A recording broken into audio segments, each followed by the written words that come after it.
Growing up, a lot of my friends talked about spending time at their grandparents' houses, whether during summer vacation or just for one weekend. I could never relate, as my mum and dad made a point of never letting me see my grandfather. Their reasons were legitimate. A car accident before my birth left him bedbound, and issues with expenses on both ends prevented either of us from travelling the 9-hour distance to see each other. My parents also said he lived in a bad neighbourhood they didn't want me in, and at the time, I believed it. Maybe the finance thing was an excuse, but the last part wasn't exactly a lie. I dislike my parents for a lot of reasons, but part of me wants to thank them for keeping me away up until they decided I could no longer live with them. I distinctly remember arriving at my grandfather's house for the first time.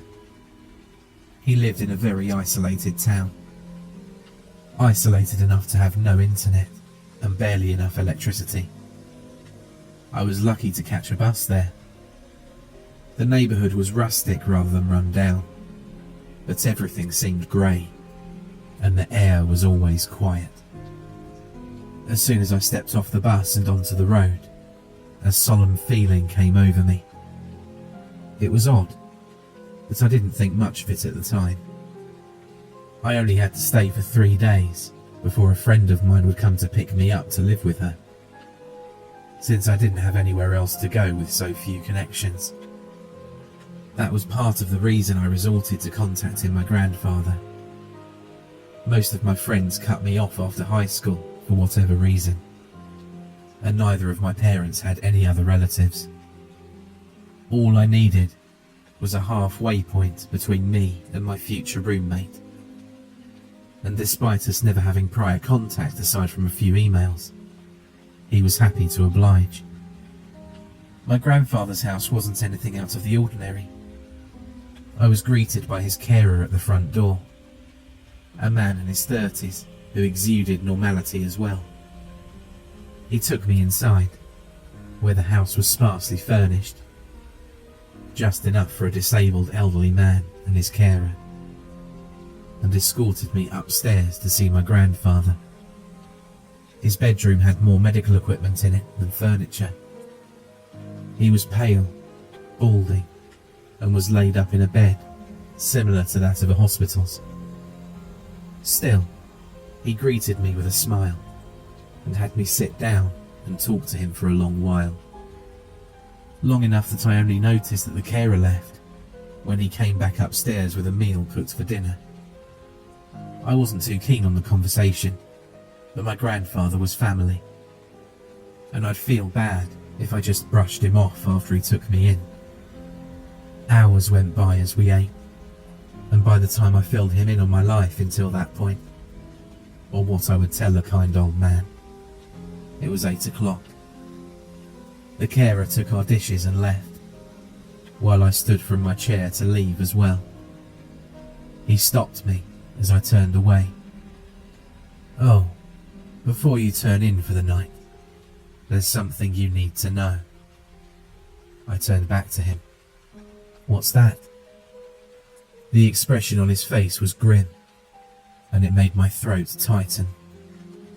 "Make sure you keep the blinds drawn, and past 11, don't look out the window, no matter what." His advice confused me. That seemed like an odd house rule, but I assumed it had something to do with this place supposedly being a bad area.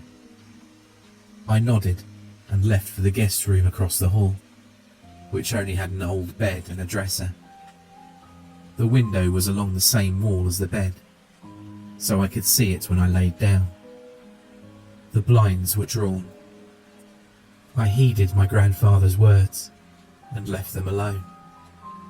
I got ready for bed, but spent most of my time over the covers, messing with games on my phone until around midnight. My eyelids started to get heavy, so I decided to put my phone down and actually go to sleep. The silence of the house finally hit me. Back at my parents' house, there was always the tick of a clock or the whir of a fan. But here, there was nothing. I figured there'd be some noise with the medical equipment, but the walls must have been thick because it was dead silent. Until I heard it. The best way I can describe the sound is a thud, but much softer. Like a heavy piece of furniture being placed against the earth with the utmost care. It had a particular rhythm, like footsteps, and sounded like it came from outside.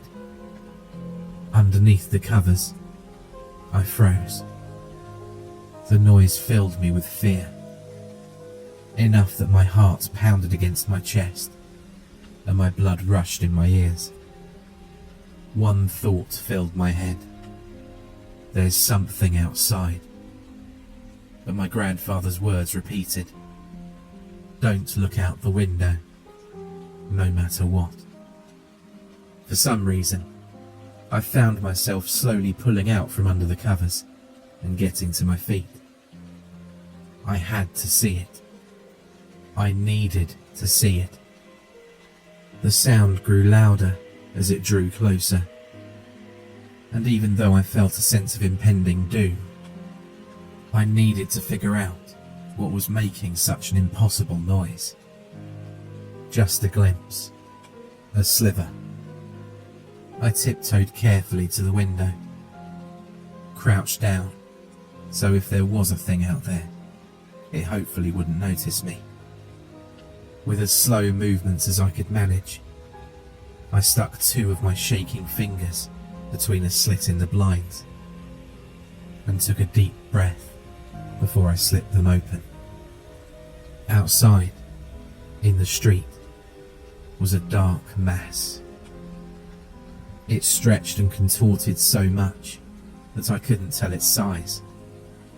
But within it, I saw something that looked like eyes. They shifted and set on me. I don't know how I could tell, but I felt it as if it were a sharp pain in my chest. I let the blinds snap shut and fell back on the floor. I scrambled back away from the window towards the bed. I had to hide.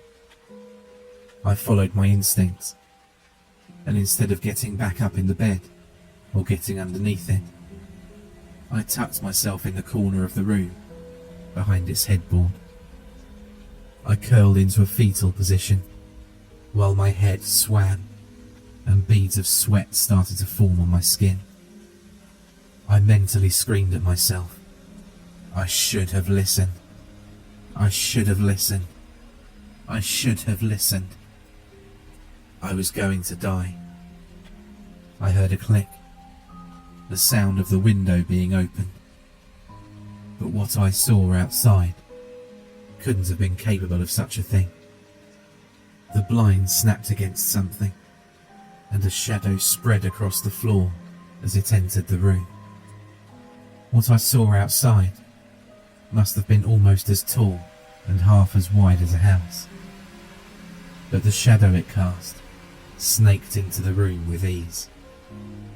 I pressed my hands over my mouth and kept myself quiet, but I was able to see it through a hole in the ornate carvings on the headboard. What came through the window looked almost like a long neck, but stretched and contorted in ways that made my gut churn. Some kind of grime stained its faceted skin, and the crack and pop of bones sliding against each other accompanied its movements. The neck supported what I can only say is a face, but it lacked any features aside from a pair of large, human-looking eyes. It turned its face in my general direction, and although it didn't seem to notice me, I suppressed a shiver as its piercing gaze scanned the room. The creature brought with it a stench so horrid that it made my eyes water. It smelt like rotten eggs, blood, and burning rubber, all mashed together I squeezed my eyes shut while my ears rung and silently pleaded for it to go away. The nauseating sound of cracking bones continued as it turned its head around the room. There was a long pause, with the dead silence returning, and I had to hold down the bile building in my throat from the smell and the sight of it.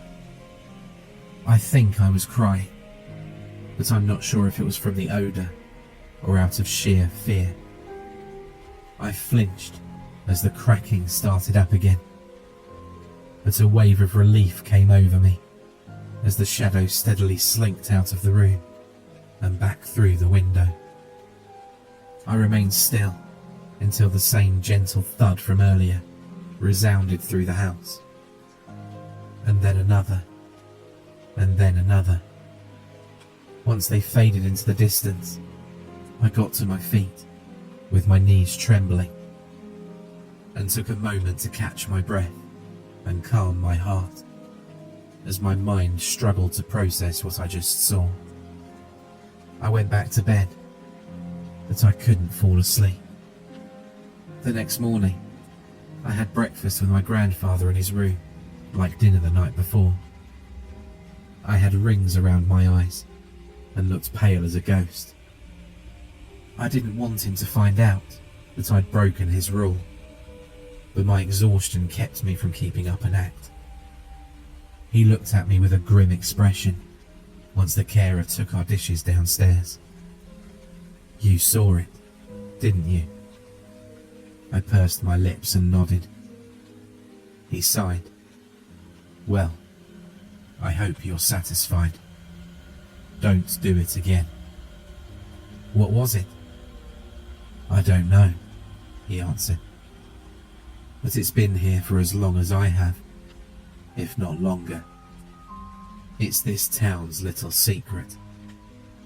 It's taken outsiders who attracted its attention before, and those who provoke it intentionally. They vanish without a trace." I gulped. I was close to being one of them. "Why outsiders?" My grandfather shrugged. "Maybe it's some sort of guardian over this area. Maybe we're in its territory and it doesn't trust new guests. Most of us have lived here for a long time and can trace our families back a ways, which might be why it leaves us alone. A bad neighbourhood, I thought to myself. My parents weren't completely lying. I promised him not to do it again, and we changed the subject to normal things. For the next 2 nights, I drowned out its footsteps with headphones in my ears and tried to keep the image of it making its way into my room out of my head. Sometimes I think I still hear its footsteps.